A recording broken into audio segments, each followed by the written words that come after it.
एतेतामेश्वरीं मायां दुस्तरामकृतात्मभिः प्रन्त्यञ्जस्तुलधियो महर्षे इदमुच्यताम्। राजा नेमि ने ऋषियों से पूछा, भगवान एक बात बताइए, ये जो भगवान की विचित्र माया है, इस माया से पार कैसे हुआ जाए? इसने तो सारे जगत को, सब प्राणियों को मोहित करके रखा है और इसी के कारण सारा जगत सत्यवत प्रतीत हो रहा है। कैसे इस माया से पार हो? और ऐसे लोग जिनकी बुद्धि सूक्ष्म नहीं, बहुत मोटी बुद्धि है, उनके लिए तो और भी बड़ी मुश्किल है, कैसे पार करें? प्रबुद्ध जी महाराज कहने लगे, देखो राजन, माया से पार करने के लिए साधन क्रम से बहुत है, लेकिन श्रेष्ठ साधन तुम्हें बता देते हैं। तस्माद् गुरुं प्रपद्येत जिज्ञासु श्रय उत्तमम् शाब्दे परे च निष्णातं ब्रह्मण्योपसमाश्रयम्। देखो राजन, ये जो भगवान की माया है, इस माया से पार जाने के लिए व्यक्ति को अपने गुरु का आश्रय लेना चाहिए, गुरु की शरण लेनी चाहिए। जो जिज्ञासु है, परमात्मा को जानना चाहता, माया बंधन से छूटना चाहता है, उसके लिए गुरु आश्रय से बढ़कर के और कोई साधन नहीं होगा। शाब्दे ब्रह्मे परे च निष्णातम् तद विज्ञानार्थम स गुरुविवाभिगच्छेत समित पाणी श्रोत्रियम ब्रह्मनिष्ठम।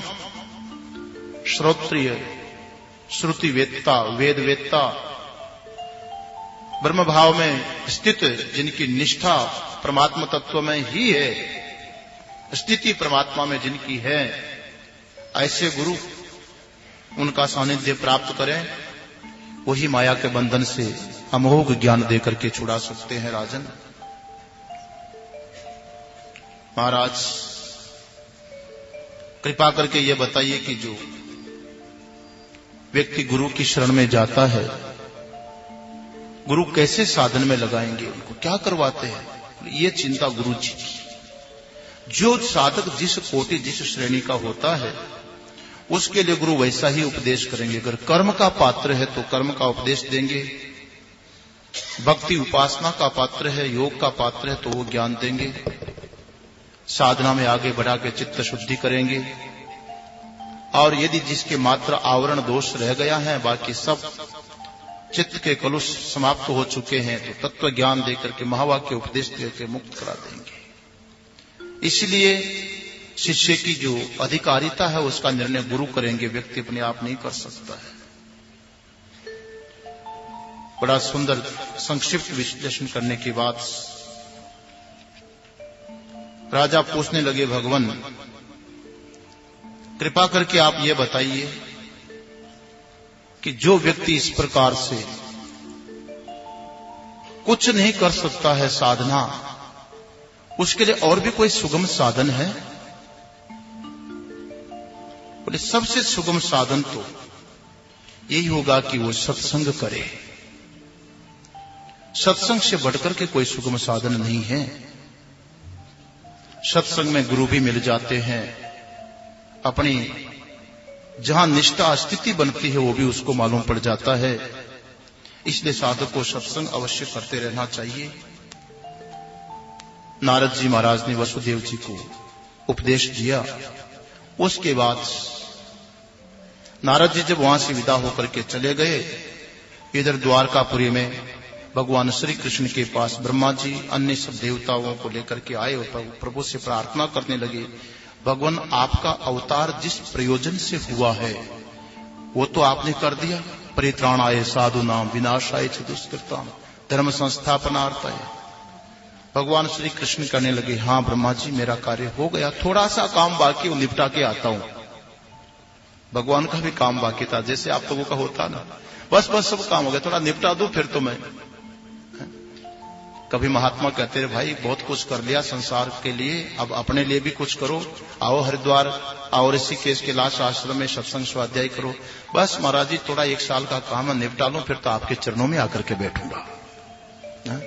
ऐसे ही सोचते हैं। भगवान श्री कृष्ण ब्रह्मा जी को कहते, अच्छा मैं भी आने ही वाला हूं, अपनी लीला का स्मरण करूंगा, मेरा काम हो गया है, केवल यदुवंश का संहार हो जाए। इतने में एक दिन भगवान श्री कृष्ण सभी यदुवंशियों को एकत्रित करके कहते हैं कि देखो, अब आप लोगों को द्वारका में नहीं रहना चाहिए। 7वें दिन द्वारका समुद्र में जल से आप्लावित हो जाएगी, डूब जाएगी, इसलिए आप लोग यहां से निकलिए और प्रभास क्षेत्र में जाकर के रहिए। इधर सबको बाहर भेजा। द्वारका यदुवंशी जब प्रभास क्षेत्र में गए तो महाराज सब वहां थक गए, रास्ते में चलते चलते। तो शाम को इच्छा हुई कि थोड़ा नशा हो जाए, वारुणी पान करने लगे महाराज।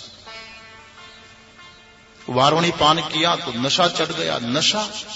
नशा तो पतन का कारण है, विषय नशा तक। यद्यपि अध्यात्म दृष्टि से और ही नशा है वारुणी, जो वर्णीय है, लेकिन वहां उन्होंने नशा किया और आपस में ही अपना संहार कर लिया। एक दूसरे को मार काट सारे हथियार टूट गए। उसके बाद एरक नाम की जो घास उगी थी, वो घास उखाड़ उखाड़ करके लाए, एक दूसरे को मार मार के सब समाप्त हो गए। इधर भगवान श्री कृष्ण उद्धव जी महाराज भगवान कृष्ण के पास में गए और उद्धव जी करने लगे, भगवान ये सारा जनसंहार हुआ, हमने सुना, अब आपकी क्या लीला है। भगवान कृष्ण कहते हैं, बस मेरी भी यही है कि अब अपने स्वधाम जाऊंगा। भगवान जाने की तैयारी करिए। तो भगवान कृष्ण वहां से निकलने की तैयारी करते हैं। उद्धव जी महाराज कहते हैं, मेरे लिए भी तो कोई उपदेश छोड़िए। नहीं तो प्रभु मैं तो आपके साथ ही चलूंगा, आपको छोड़ नहीं सकता हूं। उद्धव जी महाराज कहते हैं, देखो भगवान आपके बिना मैं बिल्कुल नहीं रह सकता हूं। भगवान कृष्ण समझाने लगे, उद्धव जी ये शरीर बड़ी मुश्किल से मिला है, इस शरीर का सदुपयोग करो। आप द्वारका छोड़ो, दुनिया में स्वतंत्र विचरण करो, यहां रहो। भगवान दुनिया में रहना आसान नहीं है, कहां मोह माया राग ममता लग जाए। नहीं, ऐसी बात नहीं उद्धव जी, संसार में रह करके भी व्यक्ति निर्लिप्त रह सकता है, लेकिन विद्या पहले सीखनी पड़ेगी, गुरु से ज्ञान लेना पड़ेगा। तो महाराज मुझे ऐसा ज्ञान दीजिए कि संसार में मैं लिप्त न होऊं, संसार में रहना पड़े या विचरण करना पड़े, लेकिन ऐसा निर्लिप्त होकर के मेरा जीवन रहे, मुझे उपदेश दीजिए। भगवान श्री कृष्ण उपदेश देने लगे कि हाँ ये बात तुमने बहुत अच्छी पूछी है, लेकिन संसार में कैसे रहा जाए वो भी इन महापुरुषों से सीखना पड़ता है। उद्धव जी एक बार की घटना है, एक बार राजा यदु ने देखा कि कोई विरक्त बड़े त्यागी महापुरुष, नवयुवक, सुंदर शरीर, तेजस्वी मूर्ति और जिनके चेहरे पर किसी प्रकार की कोई चिंता नहीं, निर्द्वंद्व स्वतंत्र विचरण करने वाले, जिनके पास कोई संग्रह परिग्रह भी नहीं था, लेकिन मस्ती देखो तो ओहो हो, बड़े बड़े सम्राटों को मस्ती नहीं मिल सकती जो मस्ती उन विरक्त महापुरुष के पास में थी। राजा यदु उनको देख करके विचार करने लगे, इस बाबा के पास में कोई साधन सुविधा कुछ नहीं है, लेकिन कितनी मस्ती, कितना आनंद, इसका राज क्या हो सकता है। वो पूछने लगे, यदु संत जी महाराज अवधूत वेश में थे, दत्तात्रेय जी महाराज, आपको ये मस्ती, ये आनंद कैसे प्राप्त होता है? आपको तो कोई चिंता फिक्र ही नहीं है। हम इतने सुख सुविधाओं में जीते हैं, लेकिन रात को गोली खा करके सोना पड़ता। आप तो कहीं सो भी जाओ तो वहीं नींद आ जाए।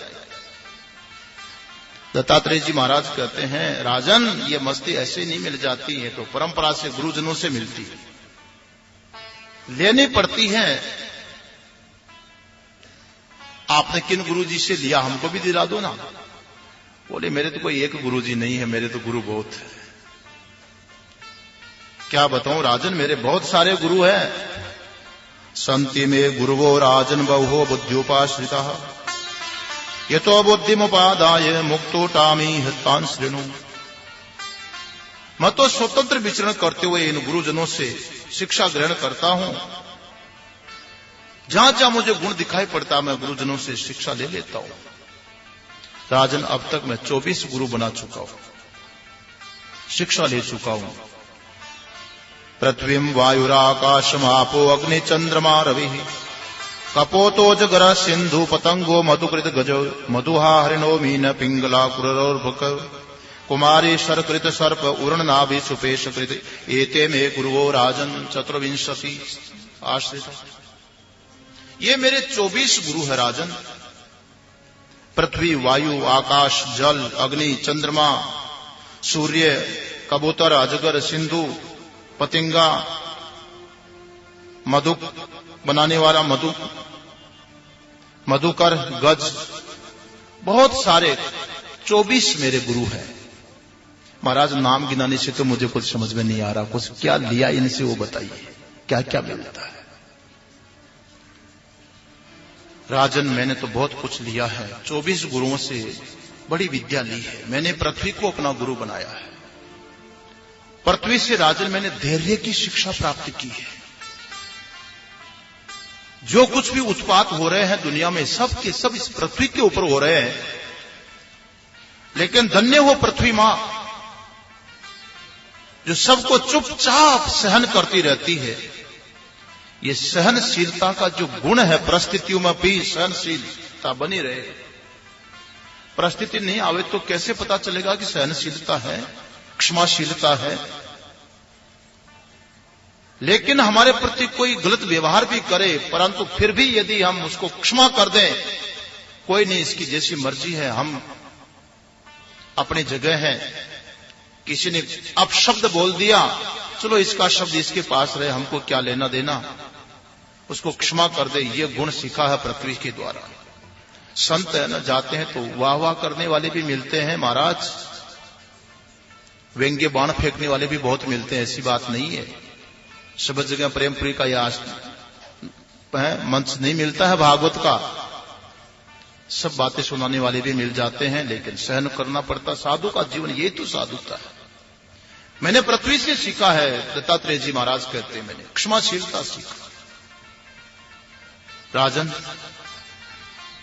मैंने तो ये वायु है ना, वायु, इसको भी गुरु बनाया, प्राण वायु को भी गुरु बनाया और बाह्य वायु को भी गुरु बनाया। प्राण वायु को देखते हैं, अनवरत जब से पैदा हुआ है शरीर, तब से लेकर के अंतिम श्वास तक प्राण वायु निरंतर चलती रहती है,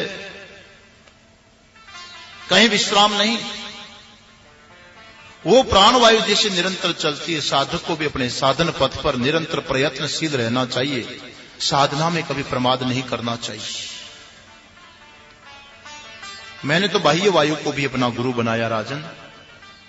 बाह्य जो वायु होती है वो स्वभाव से शुद्ध ही होती है। पृथ्वी के ऊपर निकलती उड़ती है तो कोई गंदगी मिल जाती है, कहीं दुर्गंध आने लगती है, लेकिन हमेशा बसी हुई नहीं रहती है, वो दुर्गंध छूट जाती है। वायु तो शुद्ध का शुद्ध पवित्र ही रहता है।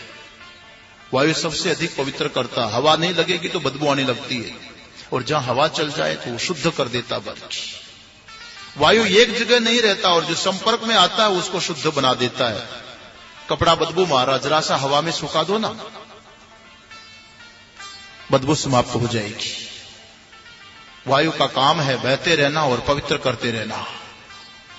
ऐसे ही मैंने देखा कि जीवन तो ऐसा होना चाहिए, बहता पानी की तरह, वायु की तरह चलता रहे जीवन। जो संपर्क में आए अपने सद्गुणों से पवित्र कर दे उसको, लेकिन वो दुर्गुण अपने जीवन में न आ जाए। किसी का दुर्गुण मिटाया उसका अर्थ नहीं कि वो अपने जीवन में समेट ले, उसको पवित्र भी करे और स्वयं भी पवित्र रहे। मैंने वायु से शिक्षा दिया। राजन, आकाश को भी मैंने अपना गुरु बनाया है। आकाश की अपनी कोई स्वतंत्र आकृति नहीं है, लेकिन घड़े के अंदर का आकाश घटाकार होगा, मकान के अंदर का मकान की आकृति होगा, किसी पाइप का आकाश पाइप की आकृति का होगा, अपनी कोई आकृति नहीं। ऐसे ही मैंने समझा कि परमात्मा भी आकाशवत सर्वगतस्थ नित्यम, आकाश की भांति है, सर्वत्र व्यापक तत्व है, उसकी अपनी कोई आकृति नहीं। जैसी जैसी उपाधि है वैसा उपाधि मान हो जाता है, अपने स्वतंत्र कोई आकृति, स्वभाव से कोई आकृति नहीं है। मैंने जल को भी अपना गुरु बनाया राजन।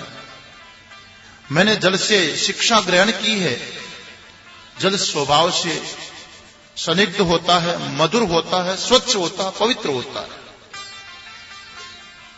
लेकिन वर्षा काल में जब जल गिरता है तो कितने धूल, मिट्टी, कंकड़, पत्थर, गंदगी सब पानी में मिल जाती है और वही पानी किसी सरोवर में, तालाब में, बांध में इकट्ठा हो जाता है। और जब शरद ऋतु आती है तो देखो उस पानी का, गंगा जी को देखना हरिद्वार में, आज दर्शन करिए जाकर के, आहा शीशे की तरह उसमें अपना चेहरा देख लो। और वो श्रावण महीने में जाते, आषाढ़ महीने में जाते तो कितनी धूल मिट्टी आती है। पानी को भर करके रख दीजिए।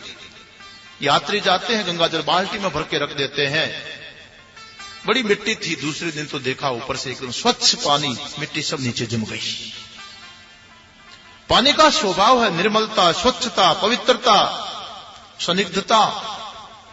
ऐसे ही व्यक्ति का भी स्वभाव होना चाहिए। संसार में सब तरह का दिखाई भी पड़ेगा, सुनाई भी पड़ेगा, संयोग भी पड़ेगा, अच्छा भी बुरा भी, लेकिन अपना स्वभाव, अपनी स्थिति उस जल के समान रखनी चाहिए। भीतर से अपने को निर्मल स्वभाव से निर्मल बना करके, स्वच्छ बना करके, पवित्र बना करके साधक को रखना चाहिए अपने आप को। अग्नि को भी मैंने अपना गुरु बनाया राजन। अग्नि बड़ी तेजस्वी होती है। अग्नि में जो डालो सबको स्वाहा कर देगी, अपना ही अस्तित्व रखती है। व्यक्ति को भी अपने साधना से तेजस्वी होना चाहिए, संयम साधना होनी चाहिए, इंद्रिय जय होना चाहिए। दूसरा राजन, मैंने अग्नि को देखा, अग्नि कहीं प्रकट होती है, कहीं अप्रकट होती है। एक लकड़ी के अंदर अप्रकट है और घर्षण किया तो प्रकट हो गई। ऐसे ही मैंने समझा कि परमात्मा भी स्वरूपतः अप्रकट ही है और भक्त की साधना से, भावना से प्रभु प्रकट होकर के दर्शन भी दे देते हैं। अपनी माया शक्ति से स्थूल रूप में, जगत के रूप में, विराट रूप से भी दर्शन दे सकते हैं। जैसे अग्नि के समान ही परमात्मा है। राजन, मैंने चंद्रमा को भी अपना गुरु बनाया। चंद्रमा से मैंने शिक्षा लिया। चंद्रमा की कलाएं 15 दिन घटती हैं, 15 दिन बढ़ती है। कलाएं घटती और बढ़ती है, मगर चंद्रमा घटता बढ़ता नहीं है। चंद्रमा अपने में ज्यों का त्यों रहता है। इसी प्रकार से जो आत्मा स्वरूप है, वो आत्मा स्वरूप में न्यूनाधिक्य नहीं होगा, न घटेगा न बढ़ेगा। आत्मा तो जैसा है वैसा ही है। ये तो उपाधि से कलाएं हैं, घटती और बढ़ती रहती है। आत्मा तो अपने स्वरूप में अविचल तत्व है, अविकार तत्व है, निरअवयव तत्व, उसमें घटना बढ़ना संभव नहीं। राजन, मैंने सूर्य को भी अपना गुरु बनाया। मैंने देखा कि गर्मियों में सूर्य की किरणें इतनी प्रखर किरणें होती है, सूर्य समुद्र के ऊपर गिरती है, वो पानी भी वाष्प बन बन करके ऊपर आकाश में उठ जाता है। सूर्य की किरणों का चमत्कार है कि वो किरणों के माध्यम से जल को ऊपर आकाश में खींच लेता है और उस पानी को हवा के द्वारा आगे बढ़ा करके जहां पानी नहीं है, जहां सूखा है, जहां आवश्यकता है, वहां बादलों के रूप में करके बरसा देता है। एक बूंद भी पानी सूर्य ने नहीं पिया, जहां आवश्यकता थी वहां ले जाकर के गिरा दिया। मैंने देखा समुद्र का पानी इतना नमकीन क्षार होता है, एक बूंद मुंह में डालो तो मुंह बिगड़ जाए। लेकिन राजन, वही समुद्र का जल सूर्य किरणों के माध्यम से ऊपर गया, इतना मधुर हो जाता है, इतना मधुर हो जाता है। ऐसे ही साधक को भी सूर्य के समान होना चाहिए। साधक, संत को, साधक को, विरक्त को, विवेकवान को चाहिए कि संसार में कोई पदार्थ जहां तक ले तो अशुद्ध को छोड़ दे, शुद्ध को ग्रहण करे। विवेकी पुरुष तो हंस की तरह होता है ना। संत हंस गुण गही पये पर हरि बारी विकार। जैसे हंस होता वो पानी पानी को पीता है, एक दूध को पीता और पानी को पात्र में छोड़ देता है। बस इसी प्रकार से महापुरुष को भी, विवेकी पुरुष को भी चाहिए कि जो बुराइयां हैं वहीं छोड़ दे, अच्छाई को अपने जीवन में धारण कर ले। हां, साधु को स्वभाव से विरक्त होना चाहिए राजन, विरक्त होना चाहिए। संग्रही परिग्रही नहीं होना चाहिए। मगर किसी श्रद्धा से किसी ने संत को कुछ दे दिया, सेवा दे दी, तो उसको विचार करना चाहिए कि इसकी आवश्यकता कहाँ है, वहां ले जा करके वहां सेवा कर दे, अपने लिए संग्रह न रखें, अपने उपयोग में न लेवे। जैसे सूर्य ने एक बूंद पानी अपने काम में नहीं लिया, उपयोग में सेवा में लगा दिया, सूर्य को गुरु बनाया। कबूतर को भी मैंने गुरु बनाया। एक कबूतर को देखा कि दो बच्चे घोंसले में थे, कबूतर कबूतरी कहीं दाना लेने के लिए गए, पीछे से कोई बहेलिया आया और पेड़ के नीचे दाने डाल करके जाल बिछा दिया। कबूतर कबूतरी के जो बच्चे थे वो फुर से उड़ने का अभ्यास कर रहे थे, जाल के ऊपर जाकर के बैठ गए। इतने में कबूतरी दाना लेकर के आई, देखा उसके बच्चे जाल में फंसे हुए हैं। वो पुत्र ममता के कारण वो जानबूझ के कि ये जाल है, ये हमारी मृत्यु का निमित्त है, लेकिन बच्चों की ममता थी कि वो भी जाल पर जाकर के बैठ गई। राजन इतने में कबूतर आया, उसने देखा मेरा पूरा का पूरा कुटुंब जाल में फंसा हुआ है, वो भी फुर से उड़ करके जाल पर ही जाकर के बैठ गया, पूरा परिवार फंस गया। बहेली आया, समेट करके ले गया। मैंने शिक्षा लिया कि ममता का परिणाम है, जहां आसक्ति होती वहां पर यही होता। व्यक्ति को कहीं ममता नहीं करनी चाहिए, ममता ही दुख का कारण है। राजन, मैंने अजगर को भी अपना गुरु बनाया है। देखा अजगर कुछ नहीं करता, लेकिन जब भूख लगती है तो कहीं न कहीं उसका जीवन निर्वाह हो ही जाता है, खाने को मिल जाता। कुछ नहीं करता परंतु फिर भी उसको खाने को मिलता। भगवान पर कितना बड़ा विश्वास अजगर को भी है। तो हम तो इंसान है, भगवान ने हमको बुद्धि दी है, जन्म से पहले ही हमारी रोटी निश्चित की है। थोड़ा भगवान पर विश्वास करना चाहिए। थोड़ी सी परिस्थिति आती, व्यक्ति घबरा जाता, अब मेरा क्या होगा, मेरे बच्चों का क्या होगा, क्या ठिकाना होगा, कैसे जीवन चलेगा। जरा भी चिंता नहीं करनी चाहिए। ऐसी परिस्थिति आती तो भगवान को याद कर लेना चाहिए। क्यों चिंता कर रहे हो, तुम्हारा क्या होगा? अरे पेट ही में पेट भरा तो पेट के खातिर क्यों भटके? जब मां के पेट में थे तब भी हमारा पेट भर रहा था कि नहीं?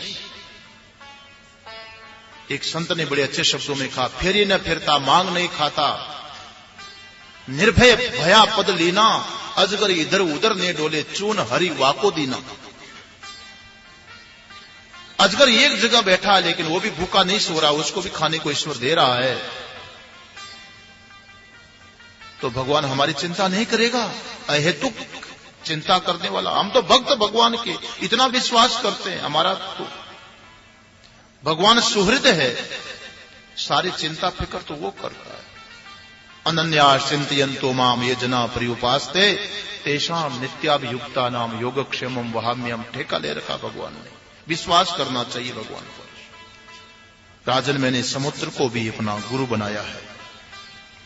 समुद्र स्वभाव से कितना गंभीर है।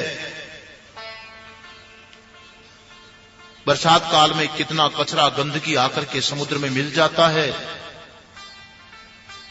सबको अपने भीतर में लेकर के भी वो समुद्र कभी अपवित्र नहीं होता, निर्मल बना रहता है, गंभीर है। समुद्र अपनी सीमा नहीं छोड़ता है, मर्यादित होता है, अपार है, असीम है। इसी प्रकार से व्यक्ति को भी गंभीर, असीम, अपार, और जो कोई बुराई आती है उसको दबा देना चाहिए, अपना भीतर में बसा करके नहीं रखना चाहिए। किसी ने कुछ बोल दिया तो बोल दिया। जैसे समुद्र में गंदगी आती है, आप देखो समुद्र की विशेषता, बड़े बड़े पेड़ आ जाएंगे पानी में बहते हुए, गंदगी आ जाएगी, अस्थियां आ जाएगी, क्या बचता है उसमें? सब पानी हो गया,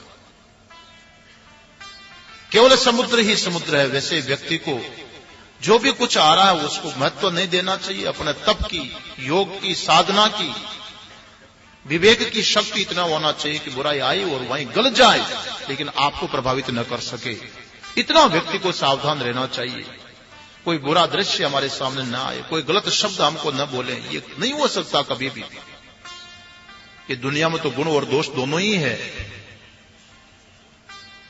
लेकिन हम अपने आप को समुद्र के समान गंभीर बना करके, पवित्र बना करके रखें। राजन, मैंने पतंगे को भी गुरु बनाया। पतंगा होता बरसात में, बहुत पतंगे होते हैं, जब लाइट जलती है तो रोशनी में आकर के गिरते हैं और आग में जलकर मर जाते हैं, पंख जला। ऐसे देखा कि रूप में आसक्त होने के कारण पतंगा जल गया। व्यक्ति को विषयों में आसक्त नहीं होना चाहिए, रूप आदि में। मैंने भंवरे को भी अपना गुरु बनाया। राजन, भंवरा, एक भंवरा उड़ते उड़ते एक पुष्प का दूसरे पुष्प पर बैठा, वहां खुशबू लिया, रस लिया, फिर वहां से उड़ा और पर बैठा। दिन भर कमल के पुष्पों का रस ले रहा था। संध्या हो गई, सूर्य नारायण अस्ताचल को गए, वो कुमोदनी सिकुड़ गई, वो भ्रमर अंदर ही बैठा रह गया। अंदर में बैठा हुआ भ्रमर विचार करता है, रात्रि गमिष्यति भविष्यति सुप्रभातम। कालिदास ने बड़ा अच्छा याद किया। वो भ्रमर विचार करता है कि रात्रि तो चली जाएगी, फिर सवेरे होगा, भगवान नारायण सूर्य नारायण फिर प्रकट होंगे, कुमोदनी खिल जाएगी, फिर वही आनंद, वही खुशबू, वही रस लेंगे। बड़ा बड़ा विचार कर रहा था। इतने में तो एक हाथी आया, प्रवेश किया, जल क्रीड़ा किया और साथ ही साथ वो जो कमल था उसको, कोष को तोड़ करके दाढ़ के नीचे दबाया और चटनी कर गया। व्यक्ति को जो करना वो तत्काल कर लेना चाहिए। ऐसी प्रतीक्षा करेंगे, ऐसा करूंगा, वैसा करूंगा, वैसा करूंगा, काल का कोई ठिकाना नहीं। शुभ काम को जल्दी करना चाहिए। राजन, मैंने हाथी को भी गुरु बनाया। हाथी केवल स्पर्श विषय के पीछे अपनी जिंदगी बिगाड़ देता है। हाथी पकड़ने वाले गड्ढा खोद करके कागज की हथनी बनाते हैं, पीछे से उसको भयभीत करके आगे ले जाते हैं। गड्ढे में देखा कि सत्संगिनी खड़ी है, छलांग लगाता है, वो खुद गड्ढे में फंस जाता, कागज की हथनी खत्म हो जाती है। व्यक्ति दूसरे के आश्रित होकर के अपनी जिंदगी बर्बाद करता। जहां तक व्यक्ति को संयम से रहना चाहिए। राजन, मैंने तो मधु निकालने वाले पुरुष को भी अपना गुरु बनाया है। राजन, मधु निकालने वाला व्यक्ति मधु एक एक कण कण करके शहद इकट्ठा करती है और मधु निकालने वाला आता है, सारा शहद समेट करके मधुमक्खियों का घर बिगाड़ करके, परिवार बिगाड़ करके और शहद लेकर के चला जाता है। उसको देख के मुझे शिक्षा मिली कि व्यक्ति भी एक एक पैसा पैसा, एक एक साधन इकट्ठा करता रहता है, मगर अपने सदुपयोग नहीं करता है। तो ऐसे ही होता है, जैसे कोई शहद निकालने वाला आता है, कोई न कोई डकैत आएंगे, सरकार आएगी, नहीं तो काल आएगा और वियोग करा देगा। राजन, मैंने तो मधुमक्खी को भी अपना गुरु बनाया है। मधुमक्खी का जीवन, एक तो देखा कि उसका संग्रह व्यर्थ में गया, कितना परिश्रम करके बूंद बूंद इकट्ठा किया। ऐसे ही व्यक्ति को संग्रह करके जिंदगी बर्बाद में नहीं करना चाहिए। जो आया उसका सदुपयोग कर देना चाहिए, नहीं तो मधुमक्खी के जैसे घर बर्बाद होगा। दूसरा, एक विशेषता मधुमक्खी में दिखाई पड़ी कि जिस पुष्प के ऊपर बैठती है वहां का रस निकालेगी, एक बूंद रस लेगी, कण मात्र, और कण कण करके इतना शहद इकट्ठा करती, मगर जिस जिस पुष्प का रस लिया उस पुष्प को जरा भी क्षति नहीं हुई। ऐसा ही खिला हुआ है, पता नहीं चलता कि यहां से शहद निकल गया है, रस निकल गया है। ऐसे ही साधु को भी चाहिए कि अपना जीवन निर्वाह के लिए थोड़ी थोड़ी कहीं से भिक्षा आदि कर लिया, काम चल गया, और क्या संग्रह करके करना क्या है। इसलिए संग्रह के चक्कर में तो पड़ता ही नहीं है। राजन, मैंने गुरु बनाया उसको। मैंने हरिण को भी गुरु बनाया। एक बांसुरी की धुन सुन करके हरिण फंस जाता है। व्यक्ति को ऐसे ही शब्द आसक्त नहीं होना चाहिए। ग्राम्य गीतम न शृणुयात्, जो ग्राम्य गीत है केवल इंद्रियों का रमण करने के लिए, जिसका कोई सारांश नहीं, जिसमें कोई शिक्षा नहीं, जिसमें भगवान का नाम नहीं, ऐसे गीत को सुनने से कोई लाभ नहीं है और जिंदगी बिगड़ती है। ऐसा संगीत भी व्यक्ति को श्रवण नहीं करना चाहिए। मैंने हरिण को अपना गुरु बनाया। राजन, मछली को भी गुरु बनाया है। मछली एक खाने के टुकड़े के लिए, मांस के टुकड़े के लिए, एक रोटी के टुकड़े के लिए वो कांटे पर मुंह मारती है और पकड़ने वाला खींच करके बाहर निकाल देता है, छटपटा करके मरना पड़ता है जीवा के रस के कारण, रसास्वाद के लिए। रसनेन्द्रिय का गुलाम होकर के मछली ने अपनी जिंदगी बर्बाद कर दी। साधक को चाहिए कि जैसा मिल जाए खा लें। प्राणों ने कभी भी नहीं कहा कि ऐसा खिलाना तब हम चलेंगे। सूखे चने डाल दो तो भी प्राण चलते रहेंगे, और महाराज हलवा गटकेंगे तो भी प्राण चलते रहेंगे, और बीमार जल्दी होंगे, शुगर हो जाएगी। इसलिए मैंने तो शिक्षा लिया है कि व्यक्ति को कभी रसने इंद्रिय का गुलाम नहीं होना चाहिए। राजन, मैंने तो विजयनगर की जो एक मिथिला की एक वेश्या थी पिंगला, उसको भी गुरु बनाया। अपने धंधे के अनुरूप रात भर किसी व्यक्ति की प्रतीक्षा करती रही। सवेरा हो गया, कोई धंधा नहीं मिला। तब उसको वैराग्य हो गया और विचार करने लगी, हाय हाय मैं कैसे मूर्ख हूं। संतम समीपे रमणम रतिप्रदम वितप्रदम नित्यमिमं विहायो अकामदम दुख भयादि शोकम मोहप्रदम तुच्छमहम भजेज्ञा। मैं कैसी मूर्खा हूं। जो आनंद गंध परमात्मा, आनंद स्वरूप नारायण हमारे भीतर विराजमान है, नित्य अखंड सानिध्य जिसका प्राप्त है, मैं उसका स्मरण न करके बाह्य पुरुष का चिंतन करने के कारण इतना दुख उठाई हूं। यदि इतना प्रेम मेरे प्रभु से करती, अंतस्थ नारायण से प्रेम करती, तो कोई दुख ही नहीं होता। सचमुच में आशा ही दुख का कारण है। आशा निकल जाए तो व्यक्ति सुखी हो जाता है। विचार, मैंने क्रूर पक्षी को भी गुरु बनाया है। चील पक्षी, क्रूर पक्षी थे, एक मांस का टुकड़ा उसके मुंह में आ गया, वो लेकर के उड़ रही थी तो दूसरे पक्षी उसके पीछे भागे छीनने के लिए।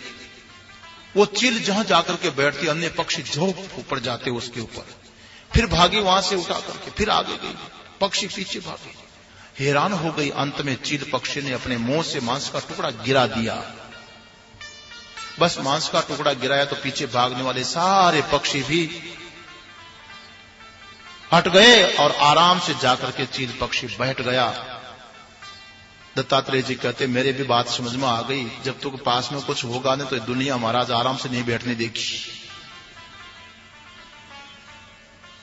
लेकिन जब कुछ नहीं रहेगा तो व्यक्ति शांति से बैठ सकता है। इसलिए कुछ रखना ही नहीं, छुप करके रहना।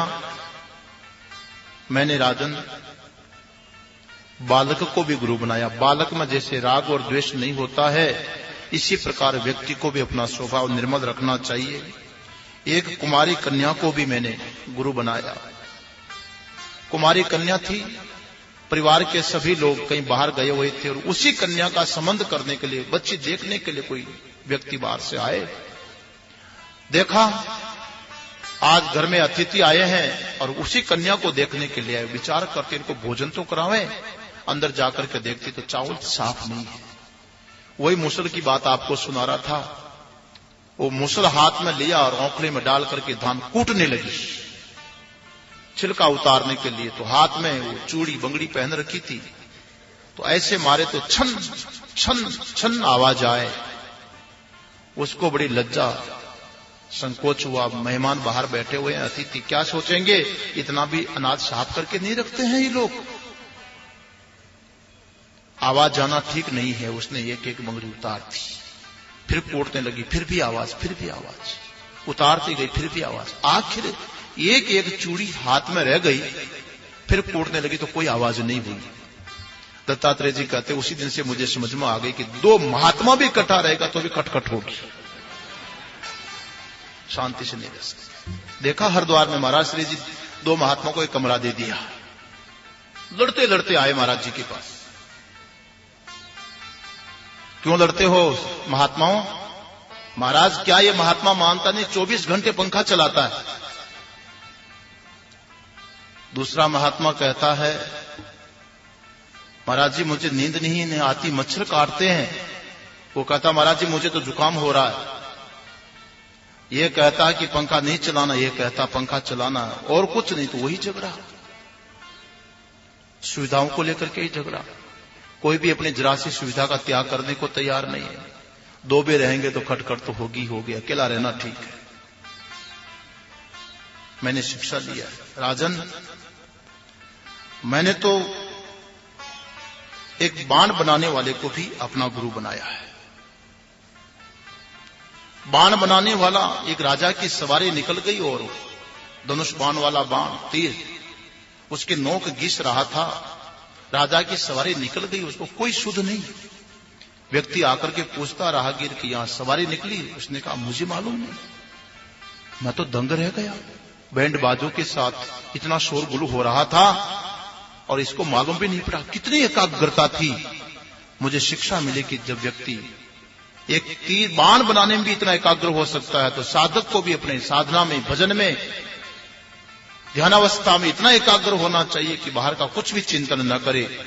अपने लक्ष्य का ही साधक को चिंतन करना चाहिए।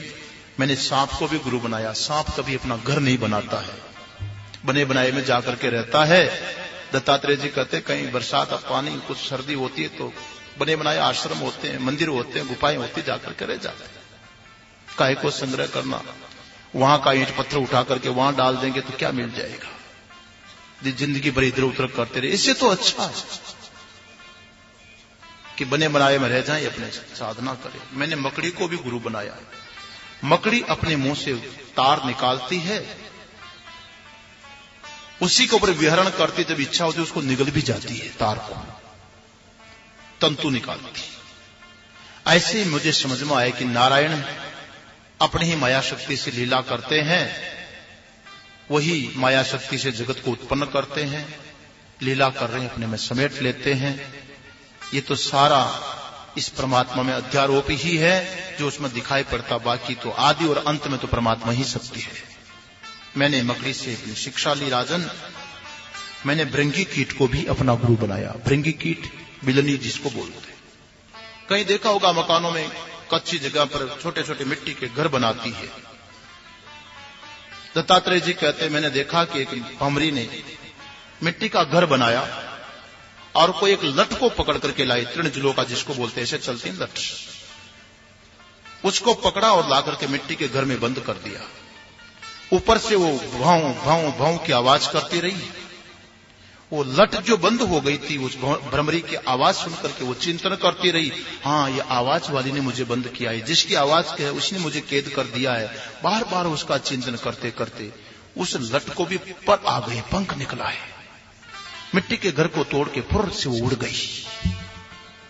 ऐसी घटना मैंने देखा, चिंतन की कितनी प्रधानता है। यही घटना एक बार सीता जी ने देखी थी। समय कम है इसलिए दौड़ लगा रहा हूं, लेकिन थोड़ा सुना देता हूं। यह घटना सीता जी ने देखी थी एक बार, जब अशोक वाटिका में थी। सवेरे सवेरे गुप्त सहेली त्रिजटा जब मिलने के लिए आई सीता जी से, देखा बड़ी उदास। त्रिजटा पूछती है कि आज सीते उदास क्यों हो जानकी? बोले मैंने देखा कि एक लठ को भ्रमरी ने मिट्टी के घर में बंद किया, थोड़े दिनों में पंख निकल गए उसके। तो बोले इससे आपको क्या लेना देना? अरे मैंने देखा कि वो चिंतन करने के कारण लठ भी भ्रमरी बन गई। तो बोले बन गई तो बन गई, आप क्यों चिंतित हो गई, क्या बिगड़ गया? बोले मैं तो ये सोच रही हूं कि लठ चिंतन के कारण भ्रमरी बनी, मैं भी तो ऐसे के ऐसे ही यहां प्रभु का राम का चिंतन कर रही हूं। कीटोयम भ्रमरी भवति ध्यासरि यथा हम तथा श्यामेवं रघुनंदनो पितृजटे दाम्पत्य सौख्यम गतम। त्रिजटा मुझे चिंता लगी है कि यदि मैं भी राम बन जाऊंगी तो क्या होगा? बोले क्या होगा? दो राम हो जाएंगे, एक राम जी लंका में हो जाएंगे, एक राम जी भारत में हो जाएंगे, दो राम जी हो जाएंगे और क्या? अरे नहीं नहीं त्रिजटे, समस्या दूसरी है। क्या? दाम्पत्य सौख्यम गतम, जो दाम्पत्य सुख है पति पत्नी का वो तो समाप्त हो जाएगा। त्रिजटा कहने लगी ऐसी चिंता न करो, शोकम मावह मेतिलेन्द्र तनये तेनापि योगकृत सीता सोपि भविष्यति शरले तन्नो मतम जानकी। ऐसी चिंता मत करो सीते, यदि राम का चिंतन करते करते तुम राम बनोगी तो राम जी तो तुम्हारा चिंतन कर रहे हैं, उनको सीता बनना पड़ जाएगा। कोई चिंता वाली बात नहीं। चिंतन की कितनी महत्ता देखे तो सही। दत्तात्रेय जी महाराज कहते राजन इतना ही नहीं, मैंने तो शरीर को भी 25वां गुरु बनाया है। ये शरीर भी शिक्षा दे रहा है। ये शरीर को जो व्यक्ति पकड़ करके रखता है वही सुख दुख भोग रहा है। ये शरीर तो अपना काम कर रहा है, पैदा हुआ तब से लेकर के अंतिम स्थिति तक शरीर कभी रुका नहीं, इसके परिवर्तन को कोई रोक नहीं पाया। ये शरीर अपना काम करता, लेकिन इसमें आसक्त हो जाता है। बचपने में आसक्त हो गया, जवानी में आसक्त हो गया, बुढ़ापे में रोएगा। शरीर अपना काम कर रहा, करने दे। और व्यक्ति को अपने शरीर से असंग होकर के देखना चाहिए कि शरीर में परिवर्तन हुआ, मेरे में तो कोई भी परिवर्तन नहीं। बचपने को भी मैंने देखा था, युवा अवस्थाओं को भी देखा, बुढ़ापे को भी देख रहा हूं। ऐसे ही ये सारे शरीरों की प्रतीति मेरे में हो रही है, परिवर्तनशील दुनिया है, आत्मा तो असंग ही है। मैंने सब गुरु बनाया। राजन, इन सब गुरुओं से मैं शिक्षा लेकर के सर्वसंग विनिर्मुक्त समाचितो बभूव है, समचित्त हूं, कहीं पर भी मेरे चित्त में कोई विषमता नहीं है, सारी आसक्ति से विनिर्मुक्त हूं। बस यही कारण है। भगवान श्री कृष्ण उद्धव जी महाराज को कहते हैं ऐसे रहना चाहिए संसार में रहे तो क्या बिगाड़ेगी दुनिया। अपने विवेक का कवच पहन करके रहें तो दुनिया कुछ नहीं बिगाड़ सकती, और अपना विवेक का कवच ही नहीं है तुम्हारा, जहां जाएंगे संग का रंग चढ़ जाएगा। इसलिए साधक को सावधान रहना चाहिए। कृष्ण गोविंद गोविंद गिरधारे, गिरधारे श्याम बनवारे। कृष्ण गोविंद गोविंद गिरधारे, गिरधारे श्याम बनवारे। कृष्ण गोविंद गोविंद गिरधारे, गिरधारे श्याम बनवारे। कृष्ण गोविंद गोविंद गिरधारी, गिरधारी श्याम बनवारे। कृष्ण गोविंद गोविंद गिरधारी, गिरधारी श्याम बनवारे। कृष्ण गोविंद गोविंद गिरधारी, गिरधारी श्याम बनवारे। गिरधारी श्याम बनवारे, गिरधारी श्याम बनवारे। गिरधारी श्याम बनवारी, गिरधारी श्याम बनवारे। कृष्ण गोविंद गोविंद गिरधारी, गिरधारी श्याम बनवारे। कृष्ण गोविंद गोविंद गिरधारी, गिरधारी श्याम बनवारे। कृष्ण गोविंद गोविंद गिरधारी, गिरधारी श्याम बनवारे। कृष्ण गोविंद गोविंद गिरधारी, गिरधारी श्याम बनवारे। सच्चिदानंद भगवान की जय।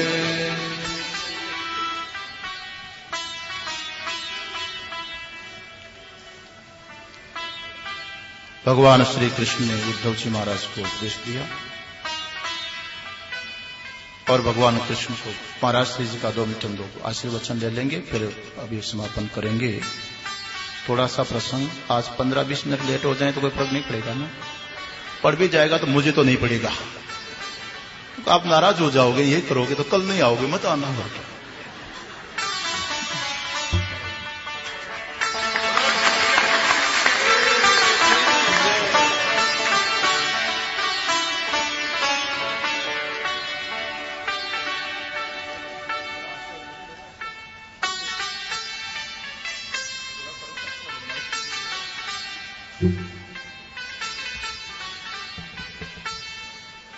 बहुत संक्षेप में पूरा करने की कोशिश करते हैं। महाराज श्री जी का भी आशीर्वाद देंगे हम लोग। भगवान श्री कृष्ण का उपदेश सुनकर के उद्धव जी महाराज धन्य धन्य हो गए। उसके बाद उद्धव जी भगवान का आशीर्वाद पा करके और प्रभात क्षेत्र में निकल गए। वह बद्रीवन में चले गए और वहां पर अपना भगवान के बताए हुए निर्देशन का पालन करके पवित्र जीवन जीने लगे। इसके बाद भगवान श्री कृष्ण ने विचार किया कि अभी मेरा कोई कार्य विशेष नहीं रह गया। यदुवंश आपस में जकड़ करके गया। बलराम जी महाराज समुद्र के किनारे बैठ करके वहीं पर अपने लीला का स्मरण कर लेते हैं। भगवान श्री कृष्ण प्रभास क्षेत्र में गए जहां यदुवंशी आपस में ही अपना संहार कर बैठे। पास में ही किसी पीपल के पेड़ के नीचे जाकर के भगवान श्री कृष्ण विराजमान हुए थे। परिवार की स्थिति देख करके मानो उदास से थे, उदास थे नहीं, उदास से थे। बैठे हुए थे भगवान श्री कृष्ण मौन होकर के। इतने में कोई एक व्याध आया, मर गया करने वाला। भगवान श्री कृष्ण के पैर का जो तलवा है वो लाल लाल चमकता हुआ दिखाई पड़ा दूर से, पेड़ों की ओर से। उसने समझा कि कोई मृग बैठा हुआ है। बाण अनुसंधान किया और सीधा भगवान श्री कृष्ण के चरणारविंद में लगा।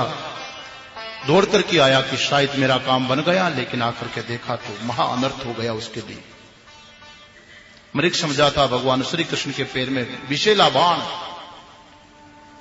प्रभु को देखा और चरणों में गिर पड़ा, क्षमा याचना करने लगा। भगवान कहते हैं, जरे तुमने जो किया है वो तो मेरी इच्छा के अनुरूप ही किया है। मेरी इच्छा के बिना कुछ हो ही नहीं सकता है। मेरी इच्छा से ही हुआ है। तो मैं चाह रहा था, तुम्हें मालूम नहीं है, तुम्हारा और हमारा लेन देन पूरा हो गया है, हिसाब चुकता हो गया।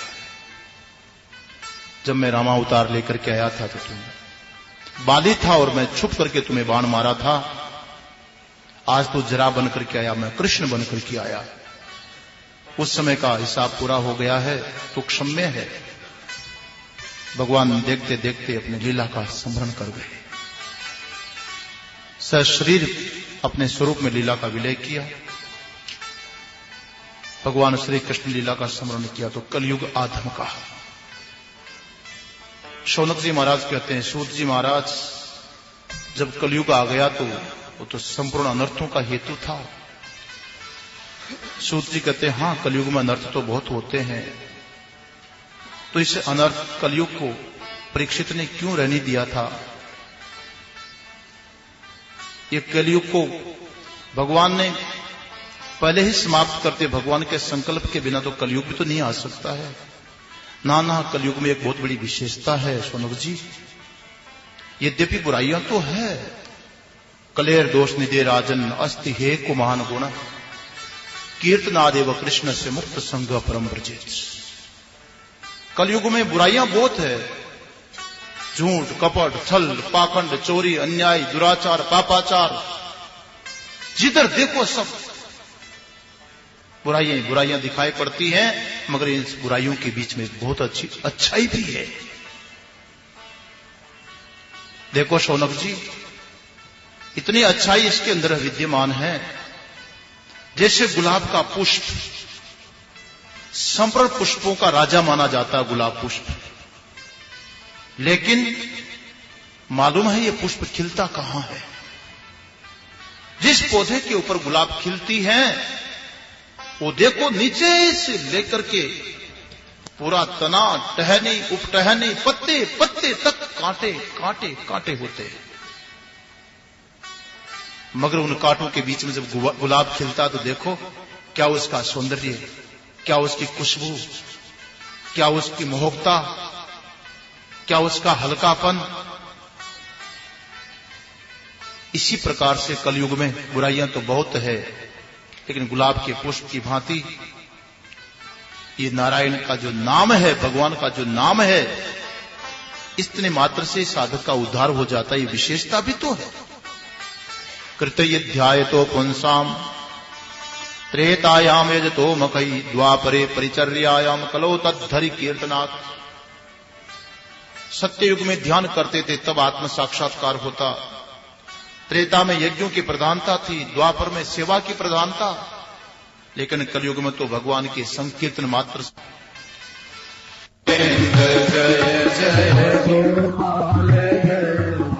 राधा रमण हरि गोविंद जय जय, राधा रमण हरि गोविंद जय जय, गोविंद जय जय, गोपाल जय जय, गोविंद जय जय, गोपाल जय जय, गोविंद जय जय, गोपाल जय जय, गोविंद जय गोपाल जय जय, जय राधा हरि गोविंद जय जय, राधा हरि गोविंद जय जय, जय गोपाल जय जय,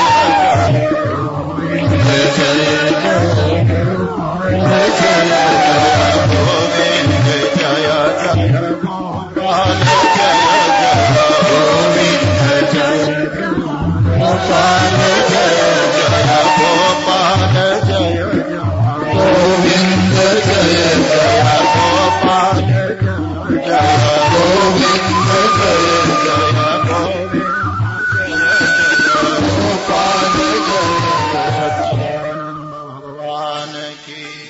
अत्रानुवर्ण्यते भेक्षणं विश्वात्मा भगवान हरि यस्य प्रसाद जो ब्रह्मा। इस भागवत महापुराण में मैंने सर्वात्मा विश्वात्मा भगवान हरि का ही जिसमें संकीर्तन हुआ है तुम्हारे लिए बहुत कुछ वर्णन कर दिया है। उस वो नारायण जिससे ब्रह्मा रुद्र आदि भी प्रकट होते संकल्प से, जो अनेक रूप धारण करता है, उस परमात्मा का ही वर्णन हुआ है। राजन ये समझो कि जिस परमात्मा का वर्णन इस भागवत में हुआ वो परमात्मा ही तुम्हारी अंतरात्मा है, तुम स्वयं हो। कभी तुम्हारी मृत्यु नहीं है। तुम डर करके बैठे हो कि तक्षक आएगा वो दंश कर जाएगा, मैं मर जाऊंगा। राजन मरने का भय श्रोता छोड़। आज तक तुम्हारी मृत्यु हुई नहीं है, कैसे मान लो कि मृत्यु हो जाएगी? आपसे कोई पूछ ले कि आपने मृत्यु देखी? किसी ने देखी? किसकी? और की बात नहीं, खुद की बात करो ना, अपने अनुभव की। खुद की मृत्यु देखी कि नहीं किसी ने? जब आज तक आपने कभी अपनी मृत्यु नहीं देखी तो डर किस बात का है? अब तक कभी मरे नहीं। आप कहोगे नहीं नहीं महाराज पहले तो कभी मरे होंगे। अगर पहले मर गए होते तो फिर यहां कहां से आ गए? मुर्दा कभी जिंदा होके आता? इसका मतलब मरने वाला कोई और ही था। शरीर होंगे, आए और गए, बने और बिगड़ गए, उनका भी क्या आना जाना हुआ। मिट्टी का एक दूसरा रूप आया और वापस मिट्टी में मिल गया, लेकिन हमारा तो क्या आना जाना हुआ उसमें। आज तक तो मृत्यु नहीं हो तो कैसे हो जाएगी? हे राजन त्वम तो राजन मरिष्येति पशु बुद्धि मिमाम जहि न जाते प्राग भूतोद्य देहवत्वम न नक्षसी। याद रखो राजन, तुम ये कहते हो कि मैं मर जाऊंगा मर जाऊंगा मर जाऊंगा, ये पशु बुद्धि है। अज्ञान पास में बंधे हुए मूर्ख की बुद्धि है कि मैं मर जाऊंगा। मरता क्या है? देखो कभी ऐसा नहीं हुआ है।